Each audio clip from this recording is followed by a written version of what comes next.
Hello, how are you? I am back again and today I thought I'd do a quick Emma Hardie cleansing balm review. I know I have talked about this cleansing balm so many times, but it's such a favourite of mine and it's their 15th birthday, so I thought it was time to do a little mini review. So this cleansing balm is possibly one of the world's best-selling, best-loved cleansing balms. And for good reason. It's absolutely gorgeous. It smells like orange blossom and it removes all your makeup in an absolute jiffy.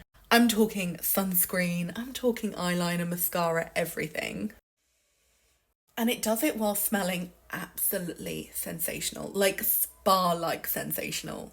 Like when people talk about how much they love doing their skincare, this is one of those products that make you love doing your skincare. So not only is it an incredible cleansing balm, but you can use it for other things too. It actually is an amazing moisturiser, so you can use it as a face mask. You could actually use it as a night balm. And when I was pregnant, I actually lathered this stuff on my bump because my skin was so sore. And this is so nourishing and so lovely and so enjoyable. It really helped soothe the pain on my skin and help nourish it and keep stretch marks away.